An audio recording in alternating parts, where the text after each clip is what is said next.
protest. Free Mandela on the chest. Now my people, let's all join the struggle. Show your solidarity. From the US to Caribbean people, Africans must know apartheid must go, or we never will be free.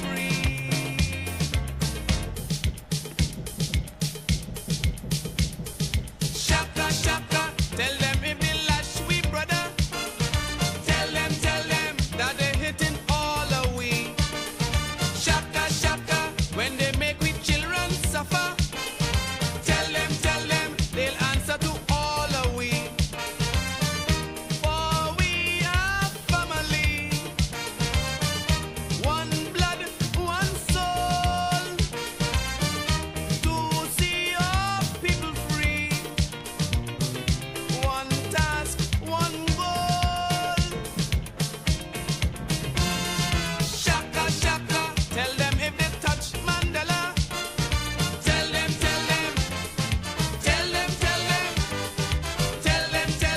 they better hit all away.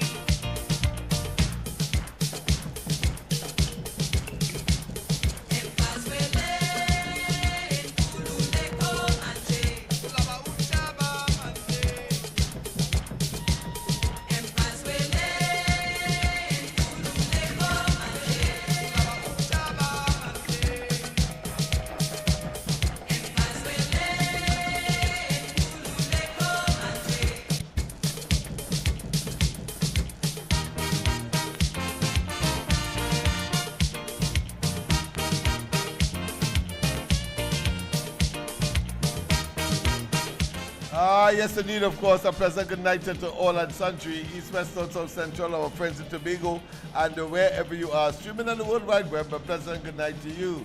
Yes, this is, yes, indeed. What it is it the date that I am thinking of? Yes, the Tuesday edition of the Corridor Transformation.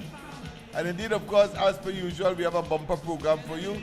But let me make it abundantly clear that we are targeting over 40,000 viewers per night. Some say that it is an impossible threshold to commit oneself to. Others say outright that it is impossible. Well, I have often said that the longest journey begins with a single step. That, of course, is well established by Confucius, that Chinese philosopher. But it is also said that it is better to try and fail than fail to try. In addition to that, it is also said that if you are aiming, aim high, so that you aim for the blue, and if you accomplish reaching the clouds, then you would have, of course, done justice to your efforts. Because certainly you didn't reach back to ground zero or to the earth. But that being as it may, have a wonderful rest of the night with us. And indeed, wherever you are in East, Central, North, South, in Trinidad, and our friends in Tobago, and indeed wherever you are streaming on the World Wide Web in the world, a pleasant good night to you or good day to you. Yes, indeed. This is the Corridor Transformation. Don't forget, share, share, share. Don't forget, you will get the Corridor Transformation every night from 8 o'clock on YouTube. All you have to do is log on to what? Corridor Transformation on YouTube. In the case of Facebook, you have to log on to Alfred John. We'll put up something in the commencement of our program, you know, as the saying goes, step by step, incrementally, and of course with a certain degree of persistence, we are going to achieve our goals.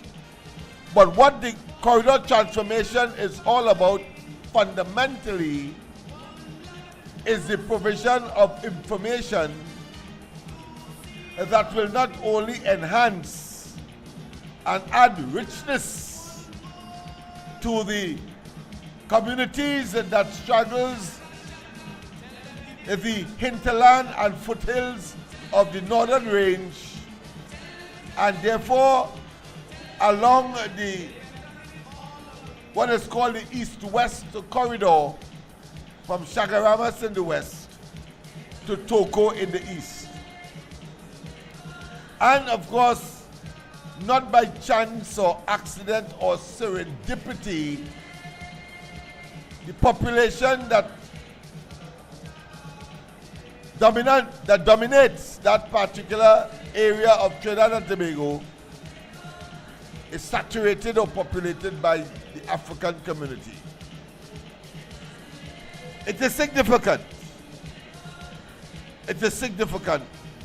And as we expose, and as we extrapolate, and as we ideate, and as we maul, and as we celebrate, you will understand more and more why it is. And incidentally, not of my texture of hair or color of skin, hue, my hue of skin. A gentleman called me after the program, I think yesterday or last night, and said that of course he would want to contribute an air conditioned unit. And today, of course, true to form, I collected. The gentleman, of course, that is prepared to contribute workers, yes, for grooming, for cutting of grass, lawnmower, and several other pieces of equipment associated with, of course, the environmental enhancement. I want to thank that person as well. But let's go straight to the lines. It appears that people are not prepared tonight to, of course, accept an introduction that is a bit, of course, meandering. So let's go to the line. A pleasant good night and welcome to the corridor. Yes, my friend, a pleasant good night. How are you doing, sir? Well, of course, as good as could be in the circumstances. It's not perfect, but then life is imperfect. And so, of course, we expect that as well as our, let's say, the place where we call home, Earth as well is not perfect, but we make the best of it. Go ahead. Yeah, I'm just calling to say, I really appreciate the program and everything, and stay on the right track.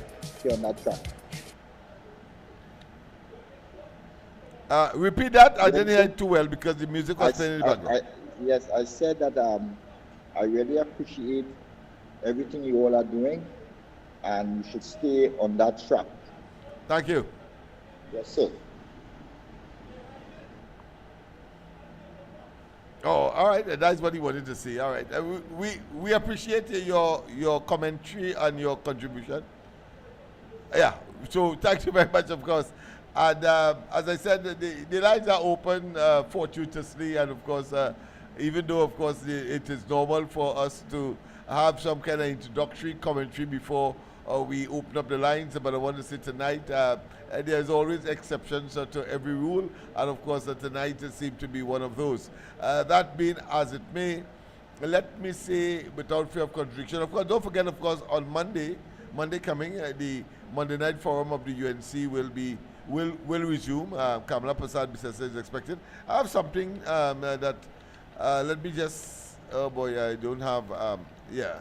Let me make reference to it so I would be able to give you more information rather than just giving you what I consider to be an outline of that exercise next week, Monday, the 11th of August. Let me make sure and get that going. Let me see, where is that? I just had it there. I just had it there on the screen. All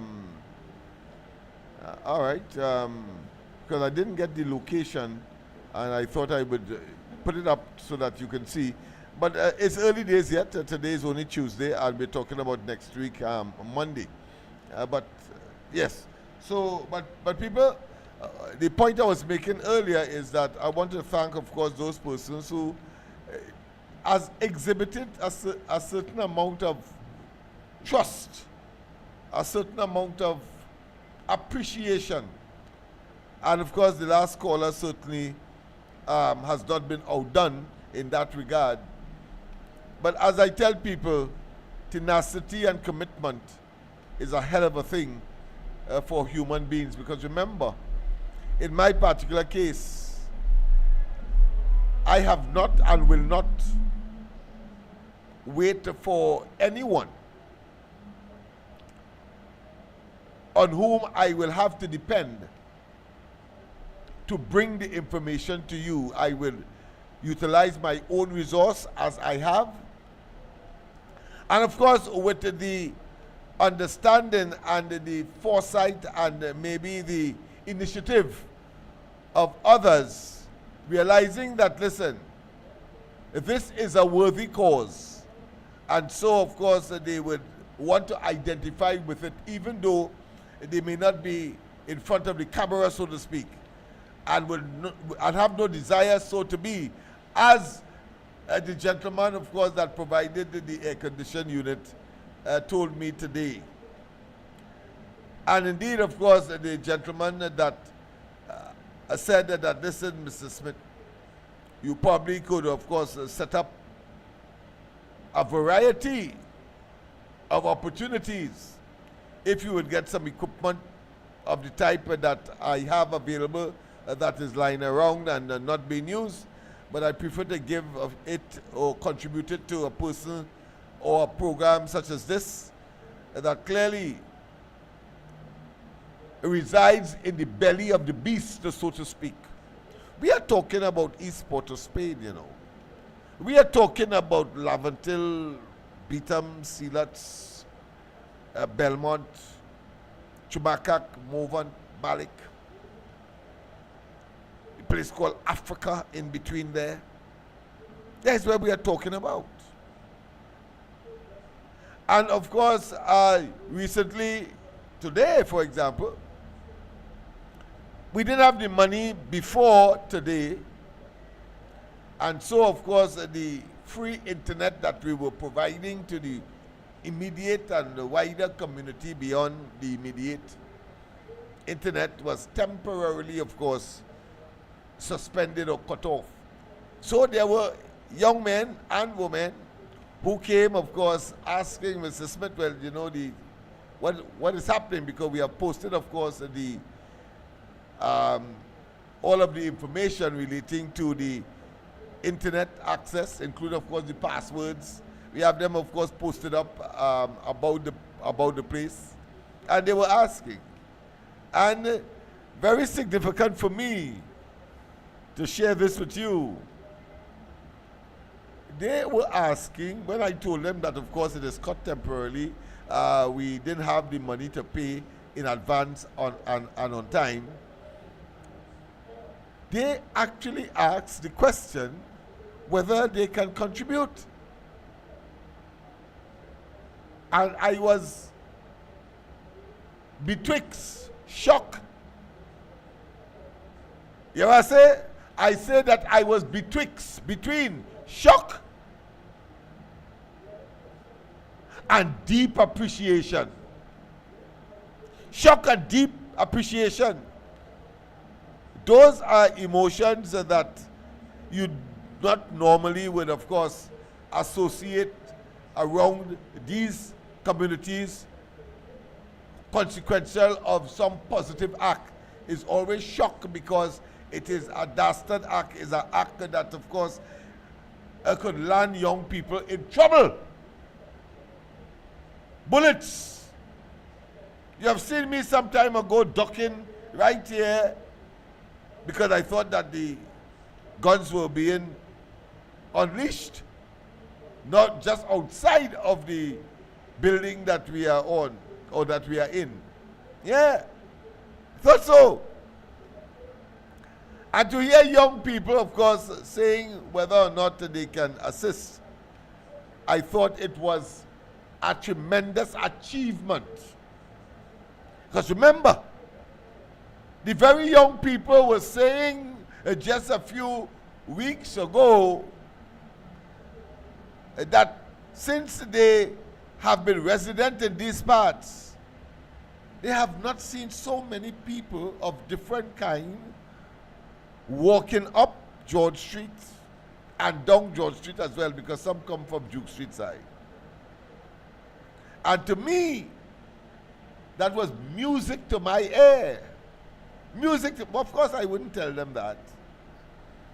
Because you see, they have the answer. The presence of a program, an initiative that they can identify with that is positive. Let me repeat. The presence of a program and initiative with which they can identify that is positive, they feel obligated. They feel committed. And while this may be a microcosm, a small, minuscule, almost infinitesimal gesture, but one has to take it in the context that this never existed before. You see, that's where I'm going. This did not exist before. They, in their wildest dream and contemplation and ideation and concentration, could not believe that a program like this could, of course, exist on George Street. Remember, we are next door to Nelson Street. I want to tell you that. And because the place is flat, it's easy to get from George Street to Nelson Street, and vice versa. Because today I had the cause, of course, to express my deep, deep, deep concern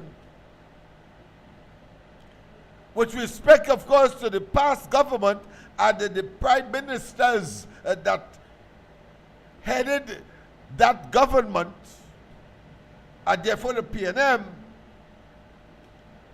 in terms of the presence and how it became a reality to have desperados, arguably the best steel band in the world, resident on Nelson Street. And as fate will have it, the real estate that they occupy, it straggles or it strews or its position between Nelson on the east and George Street on the western periphery of that facility. Whether it is fortuitous, whether, of course, it provides the argument that I was able to share with the population this morning on the ground report, I think it's important that we learn the lesson here as well on the corridor transformation. You see, I was speaking and continue to speak in the context of international advisories against Trinidad and Tobago, which means that the countries that have, or put another way, that are the richest countries in the world, nestled or clustered on the continent called Europe. And of course, North America, Canada, United States. They tell their residents, their citizens, who are looking, of course, for investment opportunities in third world countries, what is called third world countries or developing countries. And Trinidad and Tobago is no exception. We can say that third world is a developing country, but it's between there, not too far from any one of them. But the fact of the matter is that advisories are, just in case you don't know what an advisory is, an advisory is a warning that are issued by governments against other countries where their citizens may have an inclination or may decide to visit for one reason or another. And in this case, we're going to narrow the argument for investment purposes. Investment purposes. And investment here also means to augment as well the GDP, the capital base, the business, what I consider to be ecology of that country. So whether they come as tourists is an investment, or whether they come as direct investors, but foreigners, of course, coming in, the intention, of course, is to provide more leverage, more development opportunities, more employment. More employment. But they tell their people, their citizens, don't come to Trinidad. The advisory I'm talking about. A warning to their citizens, don't come to Trinidad. But if you do come to Trinidad, you decide, because we can't stop you, if you do come to Trinidad, whether it's for investment or as a tourist, as the case may be, all of which, of course, for us is investment, because when a tourist comes to spend their monies, it means, therefore, we are talking about expanding, of course, the GDP. We are talking about employment opportunity, keeping people employed, whether as taxi drivers, whether as tour operators, whether as providing, of course, some kind of service to the vessels that would bring these people, as the case may be. Fact of the matter is that these countries tell their people, don't come to Trinidad, but if you do come, don't go to Nelson Street, Laventille, and surrounding communities. What does that say? You see, I am making the point, and I cannot overemphasize, because it is important to understand that when you have leaders that are blind, that are myopic, that are blindfolded, and especially when they are deliberately engaged in that level of myopia, short-sightedness, blindness, deliberately, you have to wonder what kind of beast in human form Trinidad has been, and Tobago has been cursed with. You see, because it was about $14 to $17 million that was spent on the construction of the Desperados Pan Theatre, moving them, of course, from Tragridge Road closer to Balize House, incidentally. But in cutting the ribbon to officially open the Pan Theatre on Nelson Street, the then Prime Minister Rowley would tell them, listen, one, he doesn't want, of course, to hear any kind of violence on that compound. Let me just go to the lines one time. Just so I'm trying to get good. Let me get it. Let's go to the lines. I will resume, of course, after the call, as we normally would do. A pleasant good night. Welcome to the corridor. Lennox Smith. Yes, man. Pleasant good night to you, sir. Yes, man. And everybody in the line, a pleasant good night. Yes. Lennox Smith. Hey. It has something developing right now, and this thing is something that we have to raise our alarm on. Last week, my brother, I think it was last week, either Thursday or Friday, my brother told me he was listening to TC and Heavy. Right? And he said the show that they did was, the show was on fire. When I told them, my brother said the show was on fire. So I said, boy, let me go and see if I could take in the replay of that show. And it was 1 o'clock the night. When I go up on the, when I try to get back the show now, I realized that the live was still running. I said, but where is this? I said, but somebody forget the switch on. The next day now, I try to go back on the page, the live still going on. But he ain't seeing nothing. So I said, but like something wrong, boy. But how? So, my brother told me today now, he went on YouTube to try to find any one of these guys, and I'm sure that you're not seeing it on YouTube. It's like they erased the whole thing. You understand? And they what? So they erased the show from YouTube. So take a listen to this.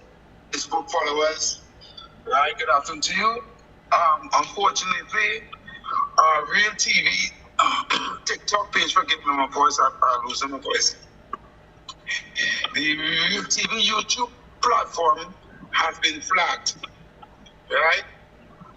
Some, I don't want to say stupid, dotish, wicked, evil, PNM supporter, but somebody report our Real TV YouTube page, and because of that, YouTube remove our page, remove all of our content, right, and ban us until 2020, right? So now we have to open a new YouTube page, right? And the new YouTube page is realtv.tt.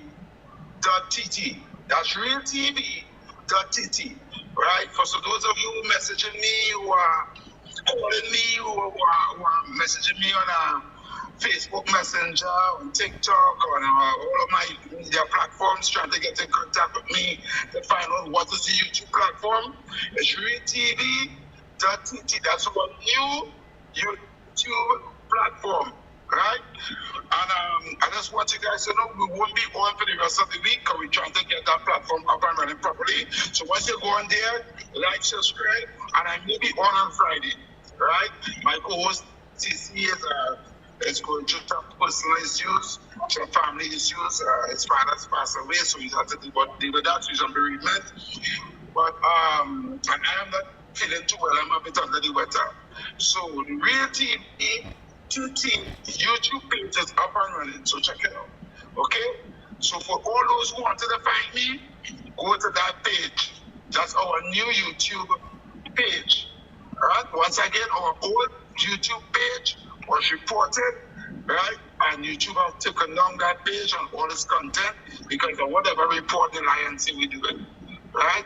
You know, jealousy kills. You know, they like the fact that we had over 2,000 people listen to us on a daily, right? But unfortunately, we have to start over from scratch, okay? So keep the love alive, keep following, keep sharing, and thank you for all your support. So Lennox, yeah. So you see what we're doing? They banned them until 2030, you know? Yeah. Well, I want to say this. I have to be pragmatic. That is not something that is uncommon. Let me put it that way. One, and that the content regulations, as far as YouTube is concerned, are very specific. The corridor would have been suspended from time to time, but you have to now be sufficiently educated to avoid, of course, those kinds of developments, because it means at the end of the day you are off air, or a substantial medium that would project your content will not now be available to you. So all I could say in those circumstances that those who are managing that particular program must be very, very concerned and be be conscious of the fact that there are mischievous persons out there. For example, we have not, on this program, have not been able to get back our Facebook page. So I had to turn to, of course, Alfred John. So I'm glad that you mentioned that, because I mean it gives me an opportunity to say that on Facebook you'll get us on Alfred John and not on Corridor Transformation. So it requires, of course, a certain amount of caution, a certain amount of knowledge, a certain amount of awareness, because there are individuals whose toes you may mash on programs such as these that would, of course, be malicious in terms of their reporting. But if, of course, the authorities, in this case, of course, is YouTube, find that there is validity, that there is, of course, a solid argument, they are going to take action, as has happened even with, of course, the corridor transformation in the past. So I have learned to bat within, of course, the content requirements, and therefore not infringe. Because take, for instance, notice I only play calypsos. Notice I used to play dub and all that kind of thing. So notice I don't play it again. Well, that is because I can't play no Bob Marley tune, etc., because that will, of course, be infringing copyright authority and regulations as far as these platforms are concerned.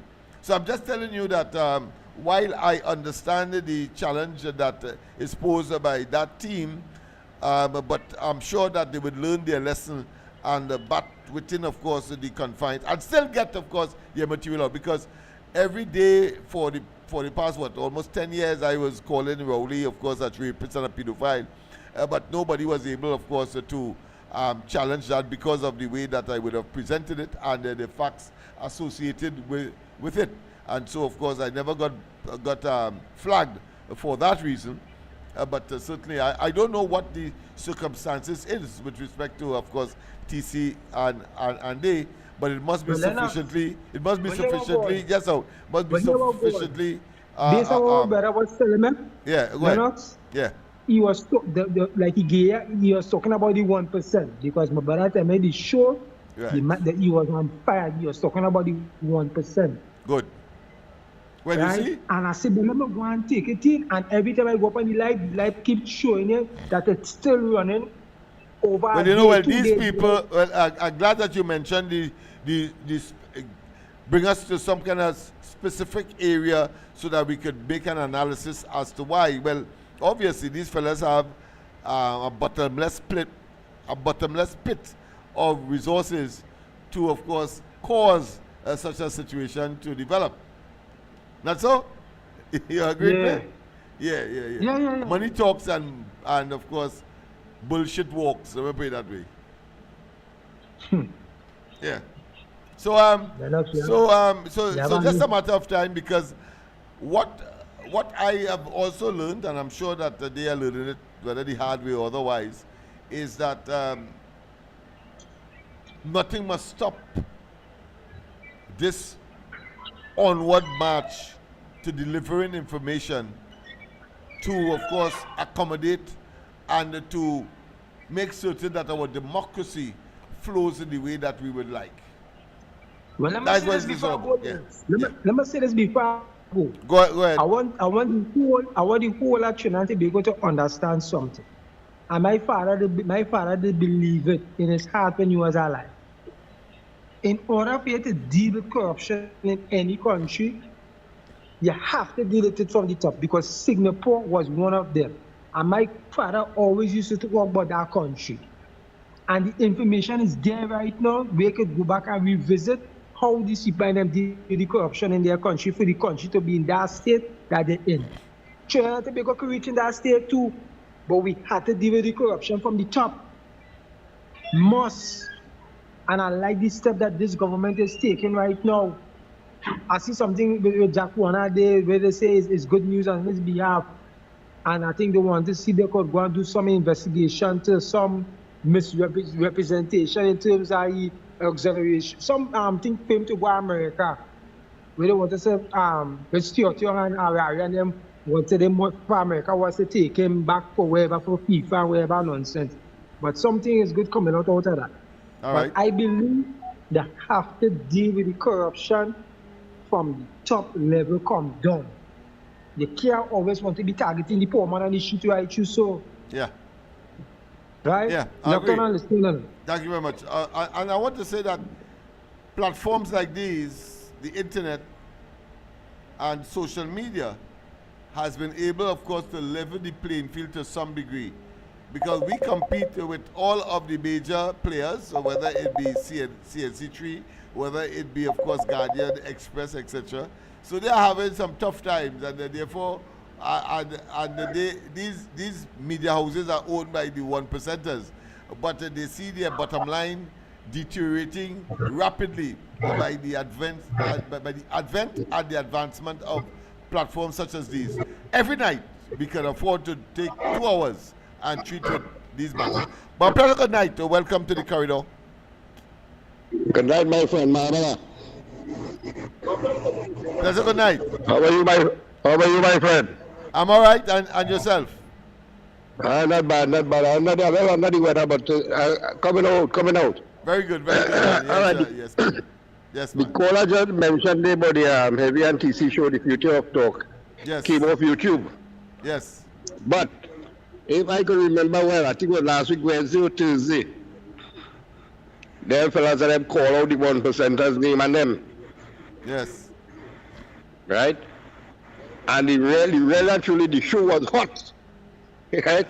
All right. I was listening to them in the evening, and I feel that's what caused them for them to pull them off the page, right? Because the first name they called me, pockets deep, and the influence. Yeah. The The influence first is name they expansive called was and they put- Mute, Yeah. right? The first name they called was Mute, them Sabga them, Yes, yes. and they yes. start to call out all of them coming down the road, Right. right? So, brother, oh Lord, you see what the problem is there with these people and them? Yes, yes. They yes. don't like nobody. They don't like nobody. Right? All right, my brother, you take it light and go easy. Yes, man. Yes, man. So I'll be more circumspect. Not that one should be intimidated or timid in any way, but of course, if there is a program that treats with that, well, certainly. I remember very distinctly when, of course, which one? The Abu, the fellow with Friends and Fishermen of the Sea. I did, of course, had to confront him directly. Of course, he said that he wouldn't call back on the ground report, that kind of thing, because he believed that nobody should question his integrity.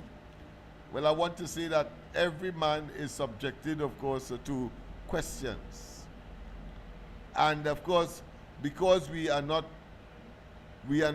blessed with extrasensory perception, and therefore we cannot be in another person's mind. That is why we have courts with objective, of course, processes to determine whether or not a person is guilty of a particular act.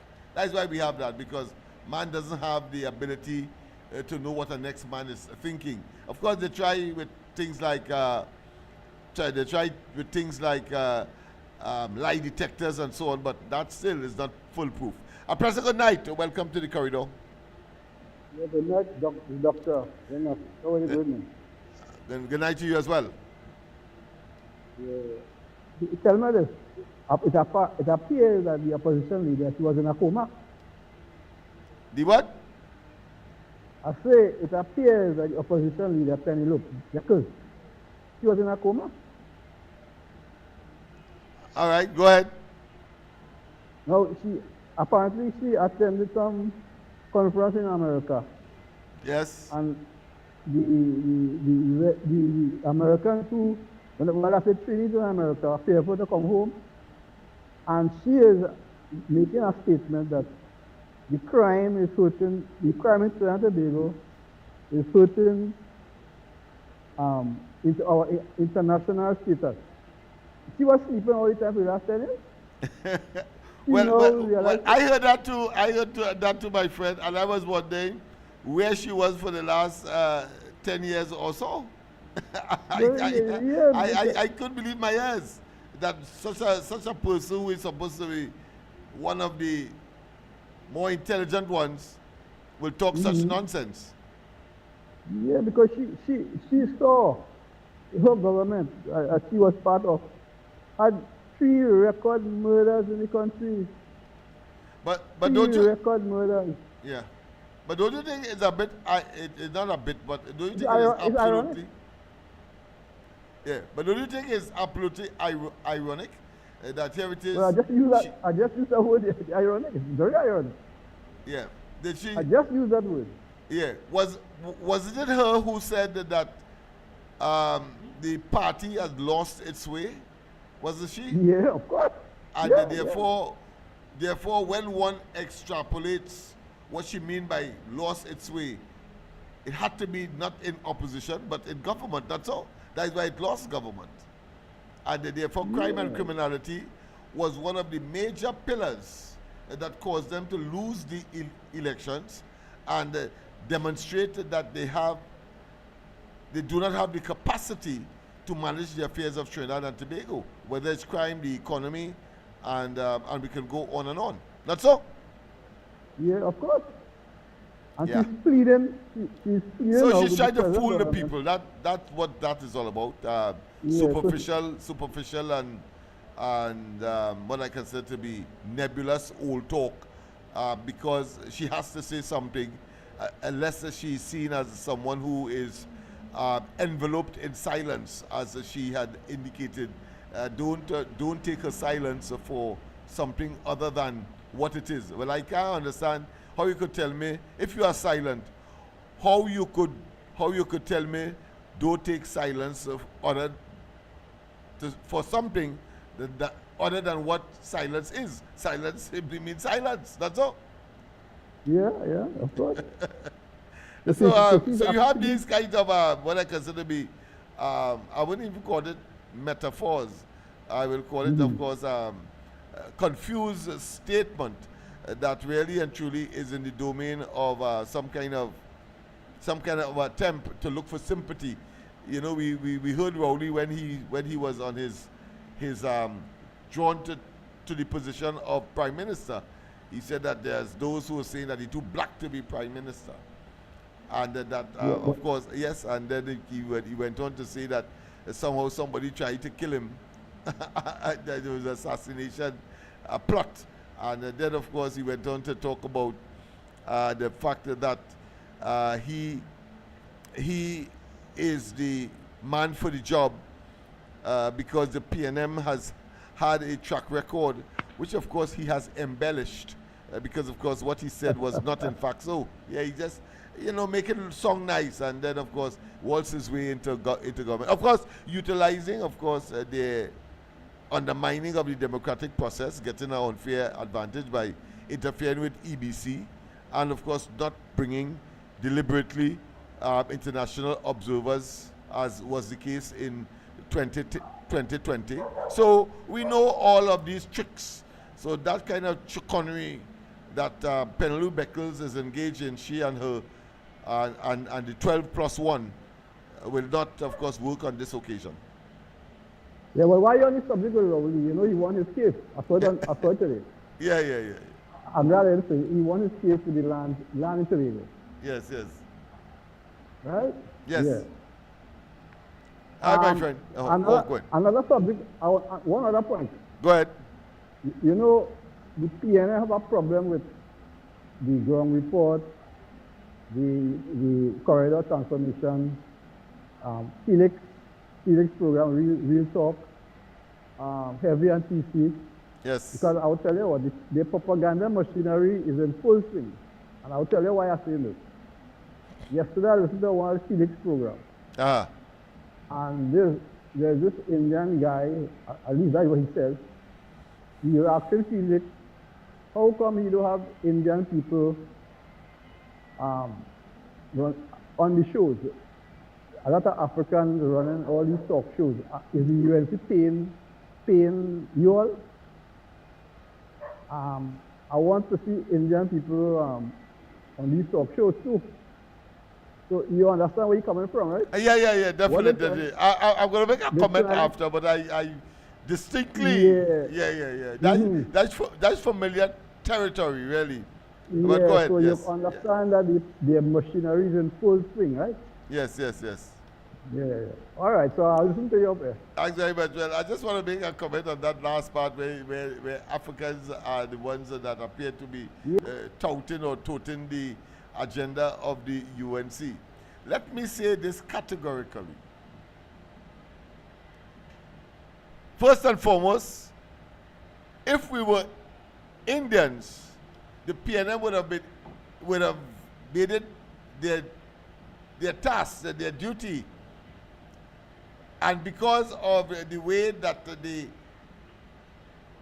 operate in terms of their propaganda machinery, our Indian fellow would have been made mincemeat.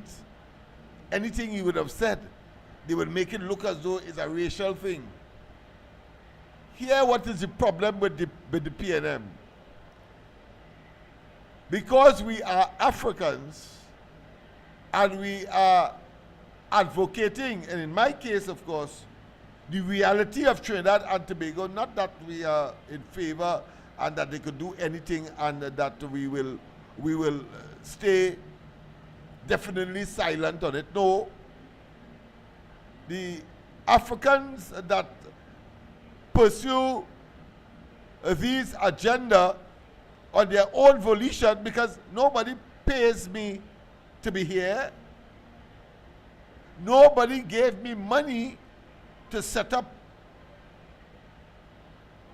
television, purchase the software, get the microphones, get the tower,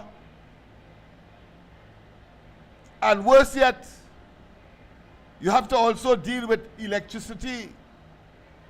You have to deal with, of course, our internet connection. You have to deal with cameras. At one time, I was catching my aunt, Nenen, and everything else to bring a proper program every night because there's some kind of distortion, because I had inadequate cameras and the software was, of course, malfunctioning. Couldn't purchase it. But I was determined, because I believe and continue so to do in the justice that, of course, the UNC must be seen for, because it was an injustice that the PNM delved on the UNC, and in particular Kamala Prasad Bisesa, when we looked at, of course, of the email gate, and we look at, of course, how they manage their affairs in government. Try to set up the people. And it's only an African guy could have survived the onslaught of the PNM. You think an Indian fella calling Rowley a rapist and a pedophile would have survived 2 seconds on a program like this? No. And of course, while you may see an Indian guy as a coward generally, because that's the perception in these parts, and of course, and within the bosom of the PNM, that they are cowards.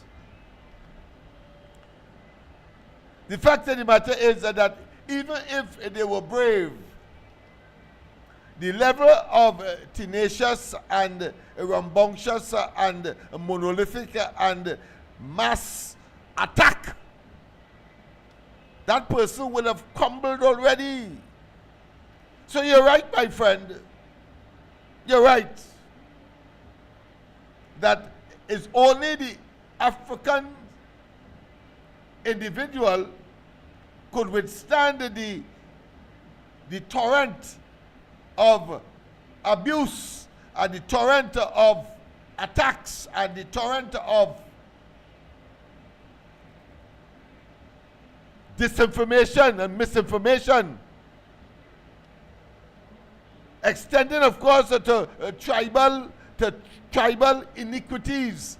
I said tribal iniquities from the point of view that they would tell, of course, the African community, listen, what them Indian fellas saying about me there? You cannot allow that. But thank God, because of us, they have exhausted that what I consider to be bigotry, that deception.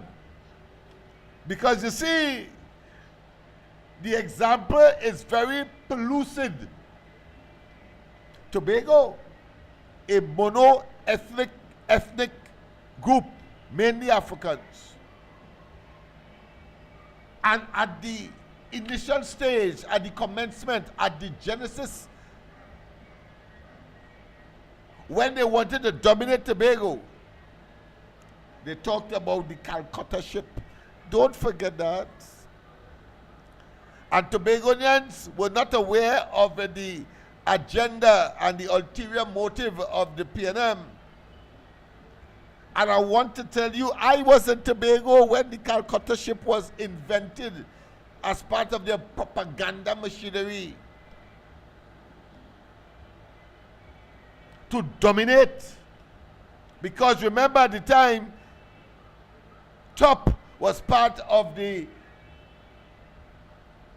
not coalition of interests, this time we have coalition of interests, but then it was part of the partnership. And they were able, of course, to sell the narrative, false as it was, deceptive as it was, insensitive to the realities as it was, and strictly designed to generate a bias against the Indian community. So they sold to Tobago the Calcutta ship, and there was one fellow who said the Calcutta ship coming down, and if you vote for the, if you don't vote for the PNM, the Calcutta ship coming down for you. Yes. He died soon after, of course. I understand it would have been a painful death because of the lies that he told. But the fact of the matter is that it doesn't take away the argument, as the caller rightly said, that if it were Indians on a program like this, you make a joke. Make a joke. They would have sent all of their artillery and their infantry to attack and to, of course, and their resources, of course. But because we can be, and no such individual anyway could say they're having a program on George Street, on Nelson Street, in Eastport of Spain, in Laventille, along the East-West corridor. Not at all. So I want to tell the caller that we are very conscious, and I'm glad that you raised the issue so that you too can be conscious of that fact. You too can be conscious of that fact, that if we weren't Africans, if we weren't Negroes, we would have been annihilated already and displaced. So what is their argument? The argument is that the UNC using us and paying.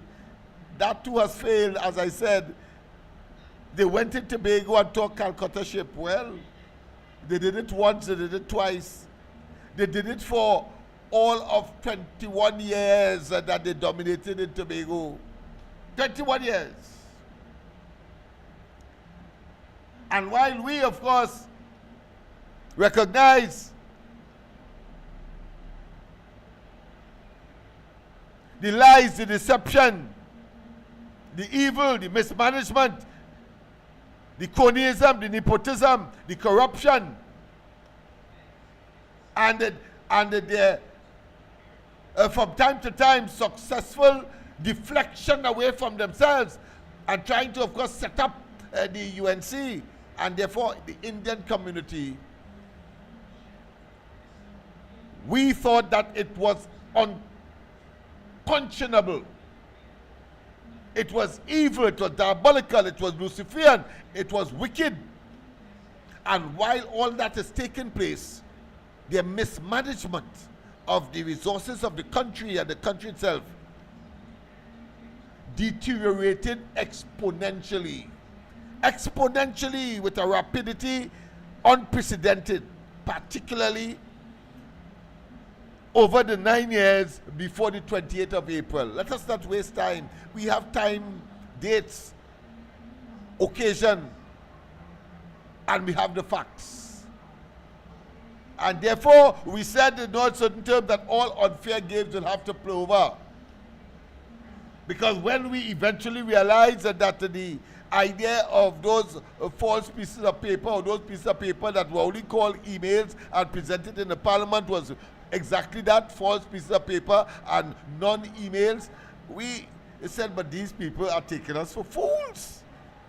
And they believe because that they have an African symbol at the hem,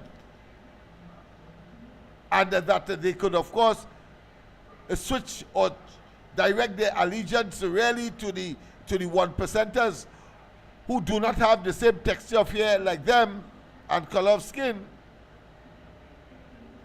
and make up, of course, by and large, that 1% that TC and they would, of course, mentioned, because they themselves say that they are the smallest but the most powerful, whether advertently or inadvertently, but the Lord moves in mysterious ways as wonders to perform. And so therefore, of course, I would not have been surprised that the Lord make them expose themselves. And therefore, that wolf in sheep clothing scenario dissipated as it did on the 28th of April. They can't get us a seat again in this country.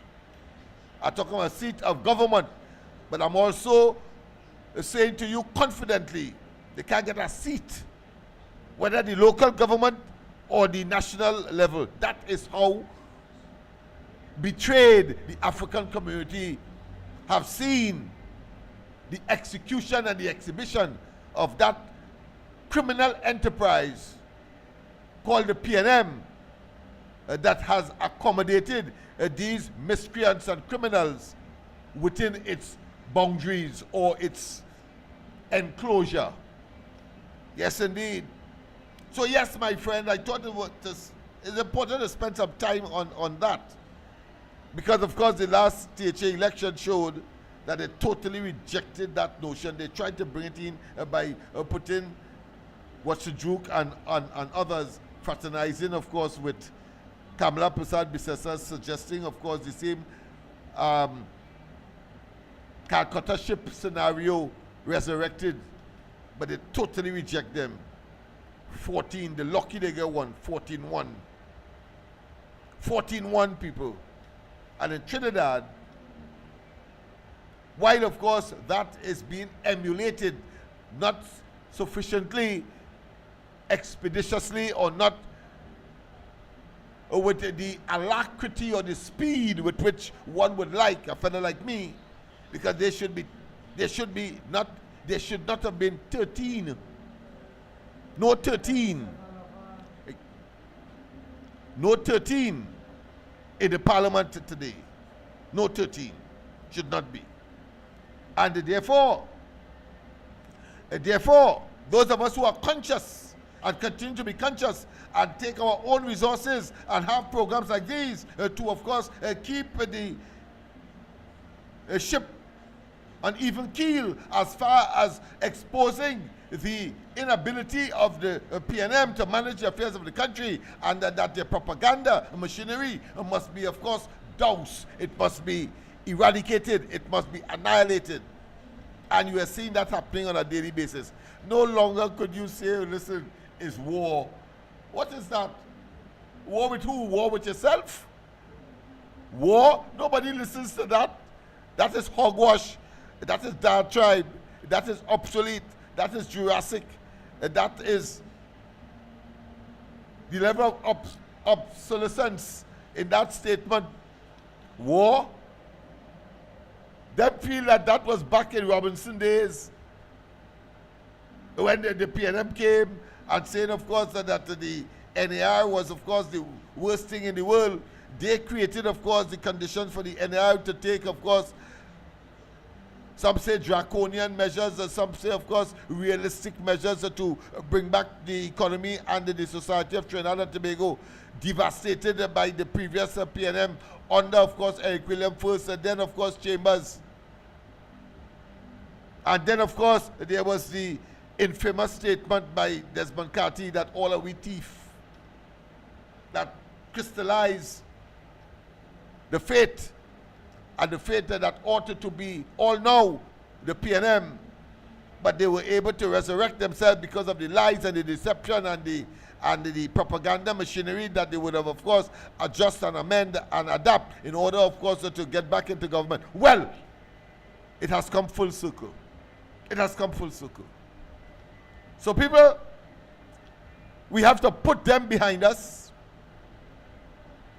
The PNM, we have to say that it should be relegated not only to the dustbin of history, but it must be no more in terms of managing the affairs of the country.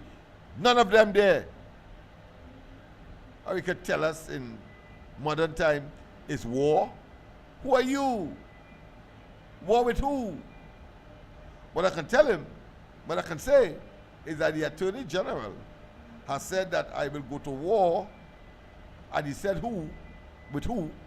With you, pointing, of course, to the opposition bench. To me, that's a justifiable war. But just saying war as some kind of epiphany or some kind of eureka moment where, of course, you get a sudden burst of intelligence is nonsense. Especially by a wet behind the ear or a neophyte. A pleasant good night. Welcome to the corridor. A pleasant good night to you again, Lennox Smith. Yes, man. So here what's going on? I'm listening to you here, and I'm talking to the members in the house, and you know what it is I'm saying? Go ahead.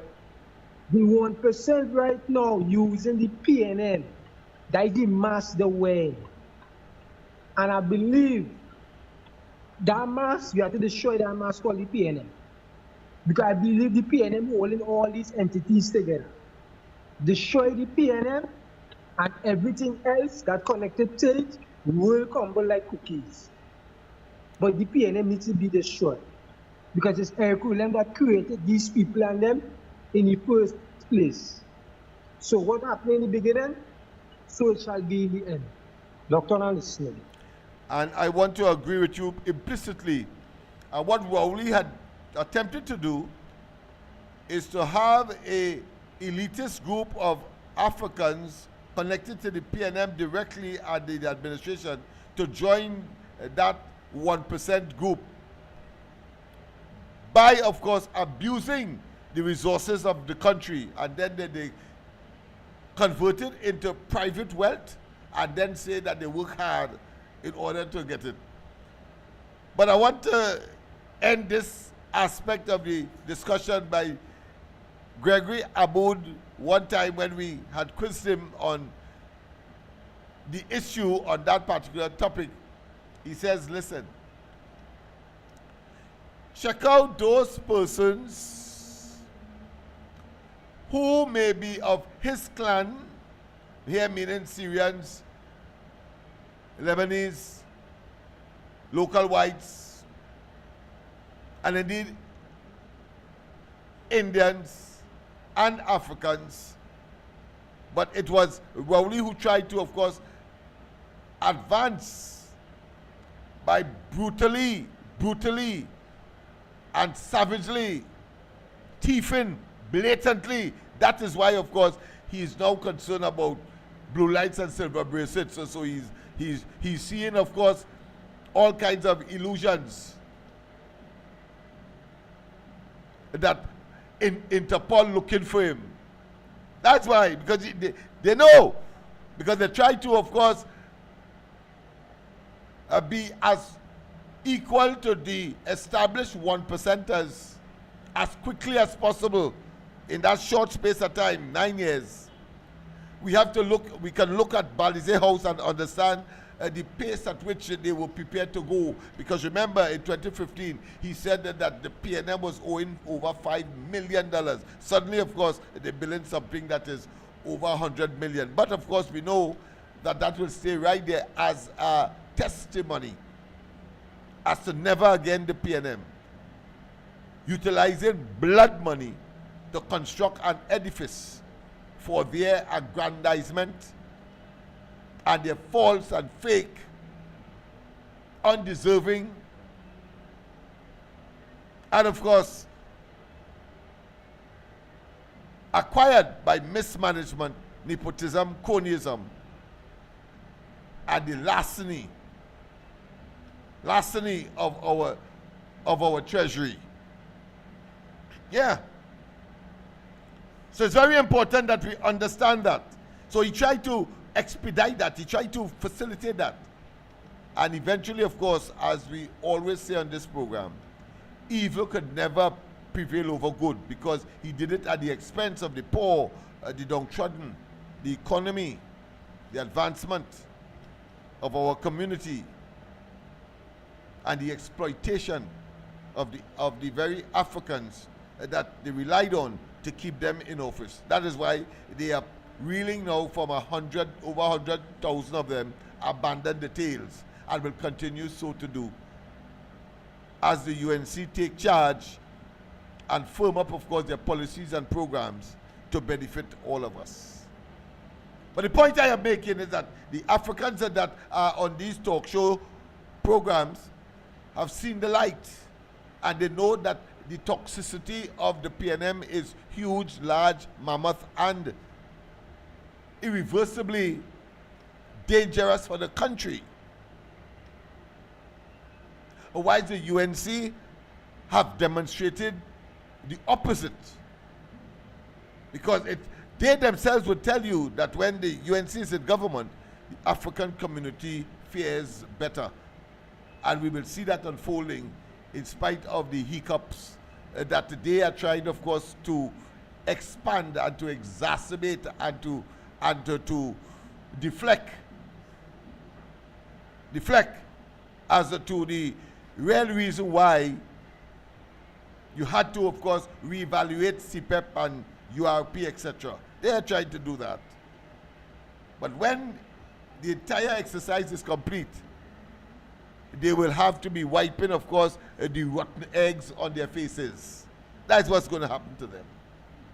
That's what's going to happen to them. As people like myself continue, of course, to make our contribution, whether being paid or not, as we have explained on this particular program. Yes, people, I thought it was important. But I want to just raise two more points before, of course, I want to end exactly at 9:30.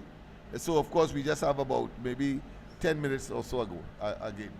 And let me also, of course, invite you to assist us, to invite your assistance by, of course, saying to you that we have our back-to-school drive as per usual.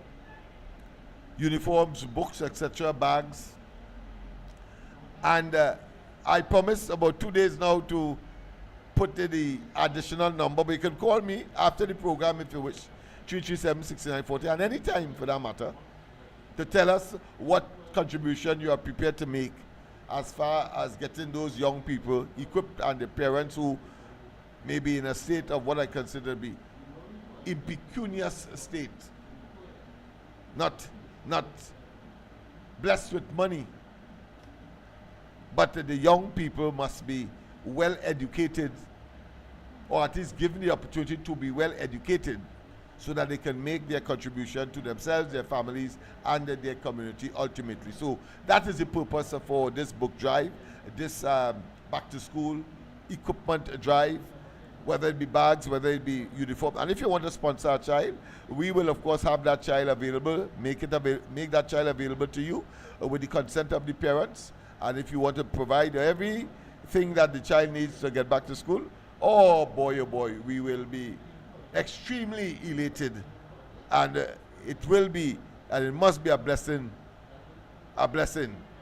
for you, and of course the child and the family that would have been the beneficiary of your humanitarian intervention.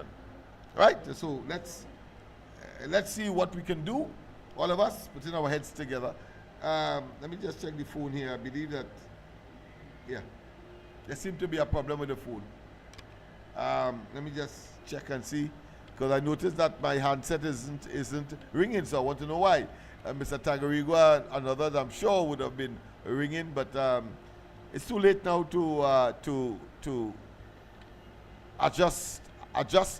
So we will continue, and of course tomorrow night we will have everything working. I have bought new chargers and so on, one for the car, one for here, but of course apparently my technical people in-house were not aware, so I'll have to expose it to them so that they can put the phone to charge properly, so that we have, of course, the use of the communication devices that we would use to communicate with you outside there and you with us. Let me say once again, of course, we will appreciate any kind of assistance, financial, material, in-kind assistance. If you want, of course, to get the name of a child that we are focusing upon to buy all the books, no problem. We will appreciate that. And of course, when we know that come the new term, they will be, of course, getting their laptops when they enter, of course, Form 1 for the first time in a long time, when school resumes next month, yes, in September. So people, we would like you to participate. We would like you, of course, to make certain that you do your human service, that you assist, of course, the more, or should I say, less fortunate among us, because that shows that we are our brothers' keepers. Yes, we are our brothers' keepers, and that we can, of course, assist those who are less fortunate than we are, even though, of course, in the context of things, we may be fortunate, but we can spare a few dollars to buy some books to get a child back to school. So I thought that was important. But I wanted, of course, before we leave, for you to make an observation. I wasn't able to get it off this morning on the ground report, even though, of course, I had all that time. But yes, what happened this morning, my apology, electricity went at Andy's side of the program, in other words, at master control. And so we had to prematurely end the program this morning. So my apology. Tomorrow, of course, I'll make the necessary apologies as well. But I want to say this, that here it is, Penelope Beckles went to some function, as the caller said, and comes back and acting as though she is a foreigner to Trinidad and Tobago, and she wasn't part of what I consider to be the decision-making apparatus of the country at the highest level. She wasn't in government. So she is talking about crime is too high, and that, of course, the question of investigation and lack of course, the ability of the police to secure convictions, etc. We'll come when we come back, of course. When I come back after this call, we will explore that, and I'll put it in a particular context. A pleasant good night. Welcome to the corridor. Yeah, good night, Doctor. Yes, good night to you, my friend. Yeah, good night, Trinidad and Tobago. Good night, worldwide. Yes. Yeah, Doctor, just told to congratulate you on, on your wisdom and your intelligence. And I see you as a king, All right.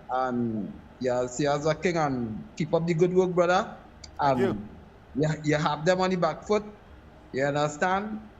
Because you stand for equality and righteousness, and a lot of people ain't ready.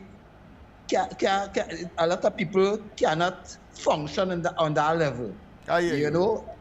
Yeah, a lot of people have to, like rub this one and right. But what I like about you is that is a level playing field. Thank you. I try my best. I try my best. Yes. Yeah. Well, you're doing very good, my brother, and just stay strong. and represent the voiceless. Thank you very much, my friend. Thank you very much. That is motivation, unlimited, I should say. But let me get back to the issue that I want to raise. You see, because Penelope Beckles, as I said, I believe that people are foolish, that we are nincompoops, and therefore, of course, weren't here. All of us were here when the PNM, of course, did such a wretched job. But she spoke about the SOE that is current. And I want to disabuse, and I want to direct your minds to the fact that not only was there a SOE during COVID, remember that, Rowley instituted a SOE during COVID, but just before, in fact,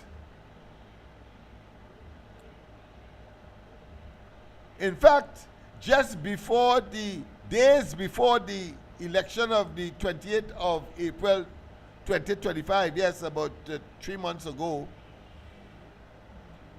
there existed a state of emergency in Trinidad and Tobago, called by, of course, the government then of Trinidad and Tobago, talking about Rowley and the PNM.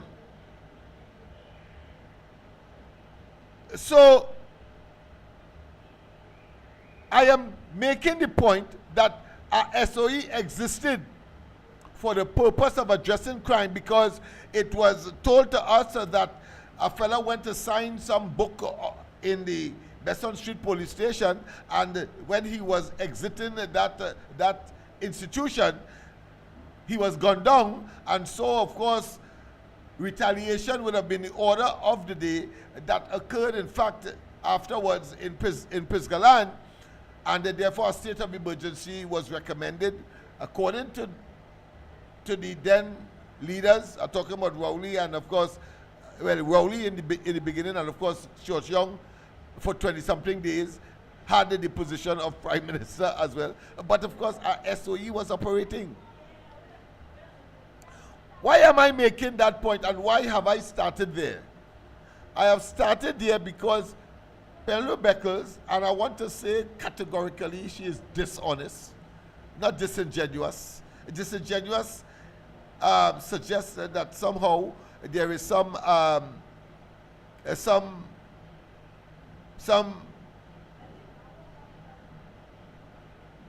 area where you could be forgiving and less rigid, in other words. So I'm saying that she's dishonest. And that SOE, not for the first time, has been used for addressing crime as recommended by the current Commissioner of Police, as we were told, and that there is something in the prison system that has to be addressed. Otherwise, of course, we could have a bloodbath in Trinidad and Tobago, targeting, of course, senior officials in this country. But I want to take you back as well to when Kamala Persad-Bissessar and the partnership first got into government in 2010. 1 year after, there was an SOE. That's all. 2011, there was an SOE, 2011. And while Rowley was up and down the place saying, of course, that there was no need, of course, to do that to treat with crime, because, of course, the police is adequately trained and can, of course, manage that focus there, rather than, of course, having a state of emergency, which means you suspend, of course, the fundamental rights of people. You suspend the Constitution so that, of course, abusive persons can have their way. Well, of course, twice we learned of Rowley's hypocrisy and the fact that he have seen the light and the benefit of SOEs, even though, of course, he resisted in the beginning. And if he had instituted SOE when Stuart Young was there, when Hines was there, we could have saved lives. And that is why we must be unrelenting in our description of these people. They are ministers and prime ministers of death. Death. That's what they are. prime minister, the minister of death. In the case, of course, of the criminal justice system, but in the case, of course, of the health system, we see the Singh can also be classified as a minister of death. So you have that trio, ministers of death in the PNM. But I want to tell you this. I'm putting on now my criminologistic cap to postulate. I postulate suggests that you might have some element of error. So I don't want to say postulate.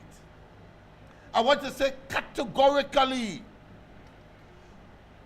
the period that we are experiencing now, from since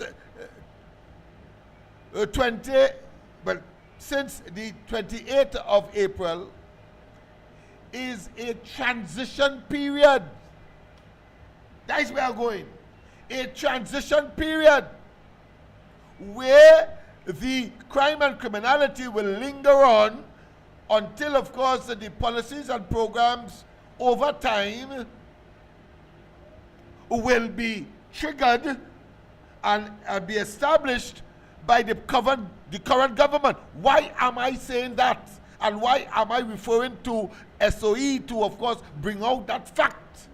Yes, I'm talking fact, I'm not postulating. Well, I want to tell you that the SOE in 2011 that was instituted by the Kamala Prasad Bisesa after they won the election in 2010 was really part and parcel of the transition period.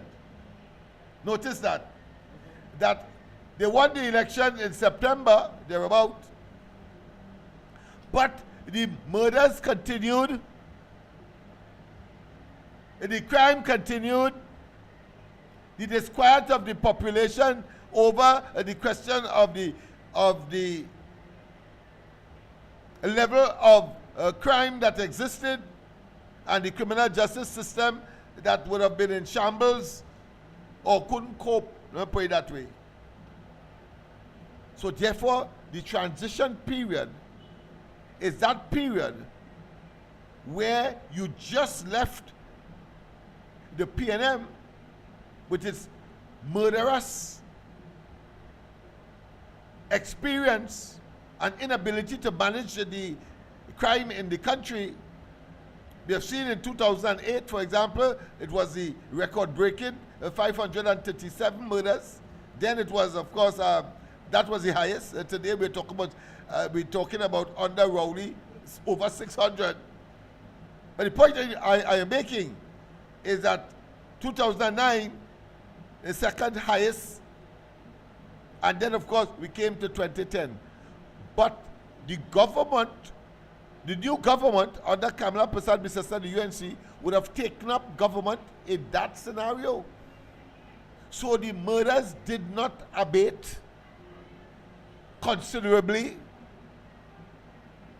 and they had to wait maybe a whole year and a half before they got control and bring down the murder rate. But inside of that, you had an SOE, a state of emergency. Remember that? So what one can conclude is that when the PNM demits office with its murderous record, there has to be some kind of what I consider to be barrier, and I see this barrier as an SOE to get a handle as to what the succeeding government would have inherited. See where I'm coming from? Would have inherited. And so the state of emergency was implemented in 2011, early in that administration's term of office, to get a handle on the murders and the criminal behavior. And then, of course, they then went on, and after that, it was reduction in the murders in the country. I know that you know where I'm coming from now. In other words, a similar scenario is unfolding today. But we will extrapolate, and we will, of course, identify it in specificity after this call. A pleasant good night. Welcome to the corridor. Good night to you, Uncle Lennox, and to all your listeners. Yes. Once again, please share the live, and please, people, just donate at $5, and in 5 years' time, although see how that money will grow through kindness, and the reward of the people at Laventille will be richly rewarded in good common sense, good health, and employment, and a better life. So that's so I see now $5, and you will see how enrich the people of Laventille, our brothers and sisters, will come out and emancipate themselves. But Uncle Lennox, it done late already, so I now join you. Yeah. But I hear you call it SOE. Yes, man. But it had, I want to find out if it had a SOE in COVID, when it was 2019 and 18-19 come to the general election in 2020. It didn't have an SOE? I was asking you. Yeah. You remember he had an SOE. He called an SOE when after he said that of course Trinidad was #1 in the world, and that they had control of the situation. But he had to call an SOE when there were 24 murders. Deaths in one day, and he couldn't take that, so he had to force people to stay home, etc. But that wasn't effective. But go ahead, yes. So there was an SOE that he called for COVID, yes. Wasn't crime, because was COVID. But what I getting at, yeah, right?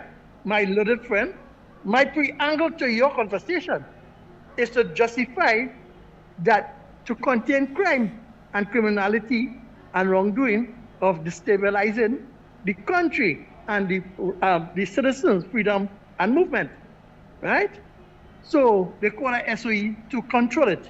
Yeah. No, but in COVID, it didn't have no threat to property and life because it's movement of people, freedom, people freedom. This is what I get into my little friend. Yeah, he called that sledgehammer, that axe that he brought down to curb people's freedom in a scenario like that, where of course he was talking about COVID-19 and not really crime and criminality. But go ahead, yes, you're quite right. Right, and think about that time when Petrotrin workers was on the breadline, and they was going to stand up to protest, and then the economy checked how much dissipated are the asset, and you run away with the treasury under that COVID, and up to this day they're not answering for it. So they use a SOE to thief out the treasury and to muzzle the people. But this SOE, Penny want to know what is the substance, what is we plan, I would say we plan, right? But what I want to ask Penny, if all the analysts and the scientists and scientific, it's say employment. Just 100 days ago, Penny only was in power. Only had a crime plan. Benjamin say that under the National Security Minister, Marvin Gonzalez, that if Ole lost the election, it have people would not stand with Trinidad. Ole answer that question yet? Rowley had a crime symposium. He says a health hazard. Ole tried to fight crime. Ole didn't have no real plan.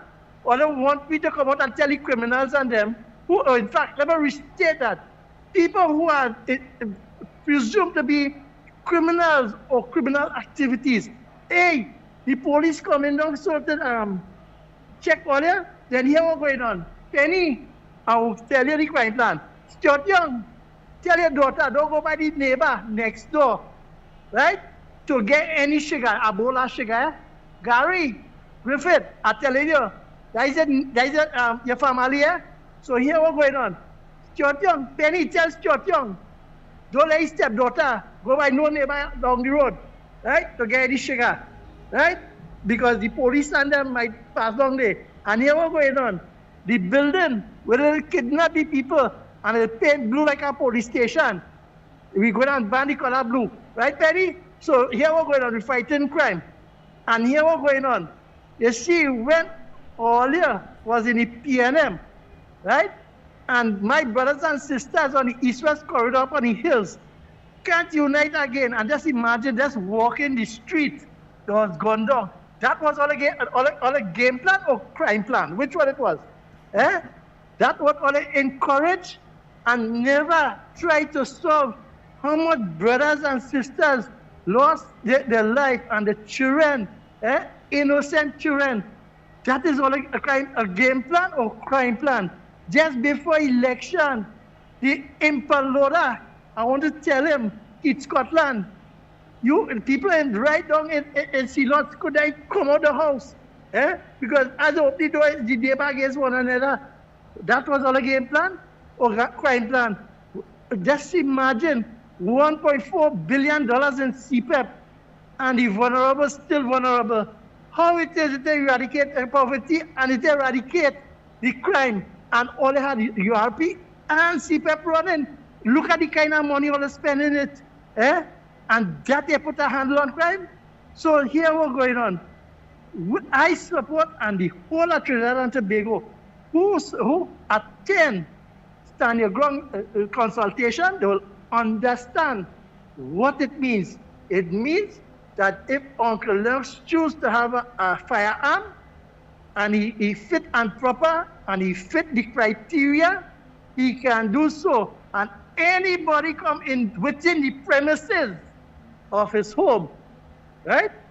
He stand with the big brother they call the big hand of the law. So Penny, that is the crime plan. And here we're going on. The next thing we come into is to change the constitution so that earlier, right, will answer, we will get the money to build them big building down in Port of Spain and to refurbish it. How much can raffle? Keep all the audit going good enough, right? Because the seeing all of this tossing it out to say my government, they do nothing. And for the last 10 years, what all I was doing?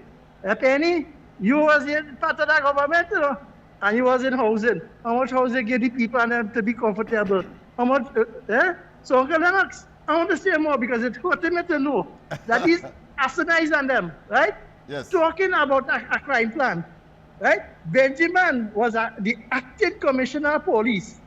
And he does, every time he go, no comment, we can't talk, we'll see due course. Two ministers in the Ministry of National Security, dumb and dumber, and one get 3 million and I don't know what the next one get.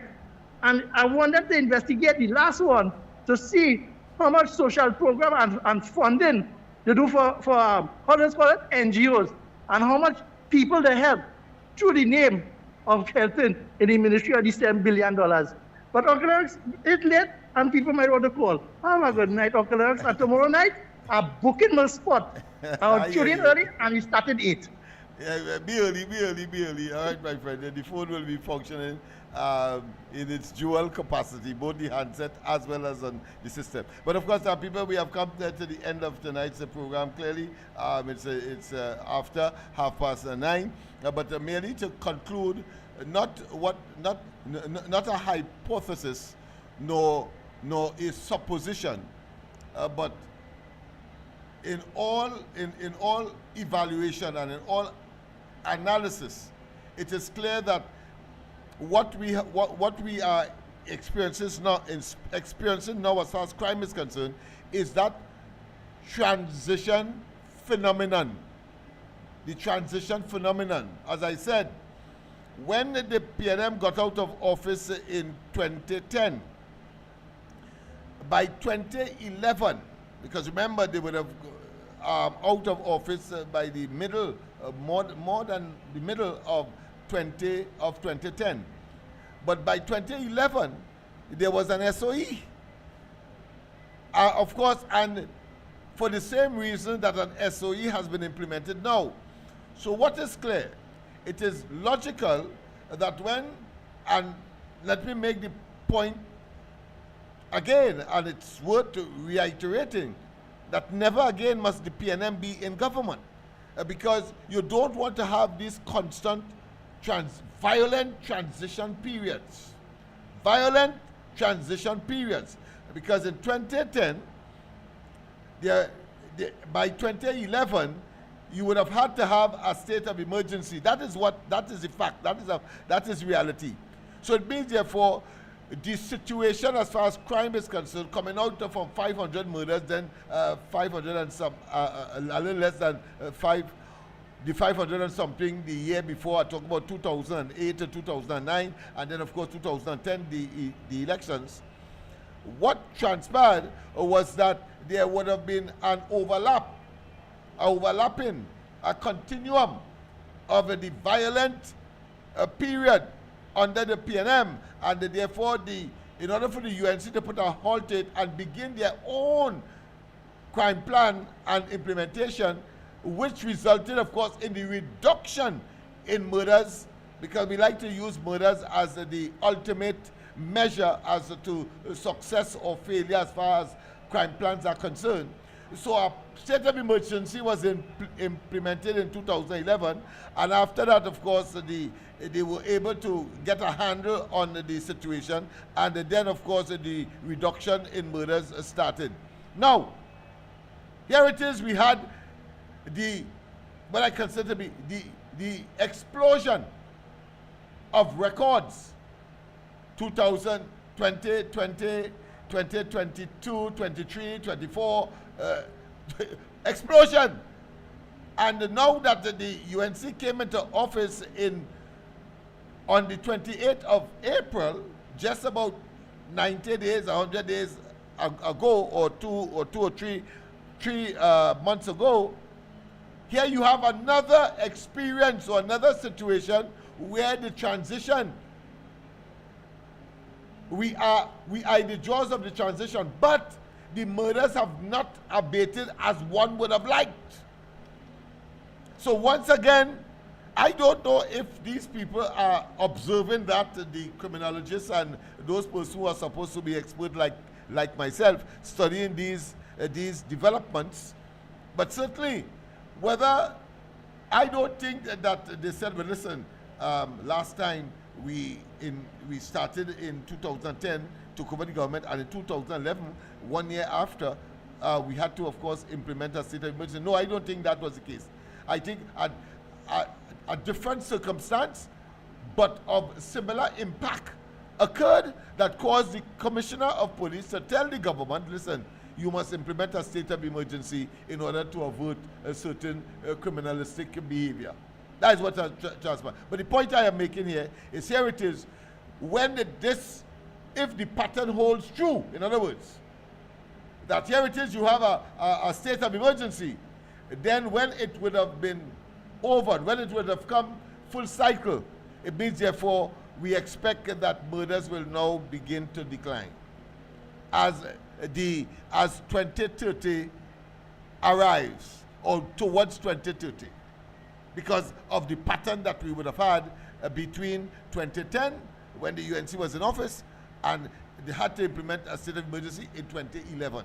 Same pattern of behavior, same pattern of, let's say, of process of action on the question of crime and criminality in this country. I just thought I should bring that to your attention.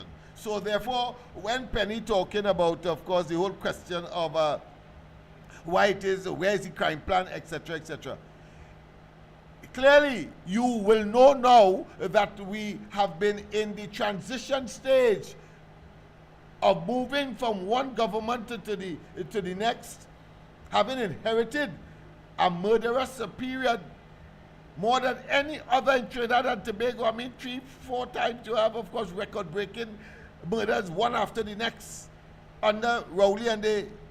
So now that we are in the transition, here it is again, a state of emergency has come, and now that that is there, the government of the day, Kamala Prasad Bisesa, and the coalition of interests and the UNC, now will be able to break the back of that crime spree. And now, of course, as the SOE comes to a close, we are now able, of course, to fully implement the plans and programs. And at any rate, I mean, your common sense will tell you, and the statistics will show, will back it up, that when the PNM is out of government, or put another way, when the UNC is in government, crime falls, murders are reduced. Or put another way, when the PNM is in government, crime simply escalates, and therefore that is not the party that you would look at to address crime, and therefore our economy and all of the other things that go with, of course, a healthy lifestyle, a quality of life and standard of living we all aspire to, of course, bring to ourselves, our family, our neighborhoods, and of course the country at large. Have a wonderful rest of the night. I trust that I gave you something to think about, because I'm sure that those analysts have not looked at that, because they probably see it as a coincidence, but it's no coincidence. The PNM was in government. Crime rise. You have a transition period now when a new government comes in. You institute a state of emergency, and moving forward after that state of emergency would have been exhausted or expire, is of course the reduction in crime. You don't want to bring in the PNM in 2030 at all. Now that we have learned what we have learned and what the facts are, and of course we can make the extrapolation in order, of course, to arrive at the conclusions, the inescapable conclusions, that once the PNM is in government, crime simply escalates. Rowley and they could say what the hell they want, but that's the fact. And don't get me vexed before I go back, of course, to the NAR time. That as soon as the NAR debated office and Manning and them came in, they bring blimp, they bring anaconda, etc., until, of course, 2010, when the people say they had enough, and, of course, had them jettisoned from government. And then, of course, crime went down after, of course, the implementation of a state of emergency by Kamala Prasad. Today, we are going through the same period. So have some patience. Have some patience. And, of course, things will just pan out, and that, of course, all of these issues will, of course, be reconciled. So have a wonderful rest of the night. God bless. Don't forget, tomorrow morning, the Grog Report, Andy, Mike, and myself, as we continue with these, of course, and other programs. Let's go back, of course, to Shaka Shaka. I think it's very important that we have a tenaciousness, a stamina, determination, like, of course, Shaka Zulu and all of them who, of course, was determined not to be conquered. Well, of course, Bali would have put it properly in song.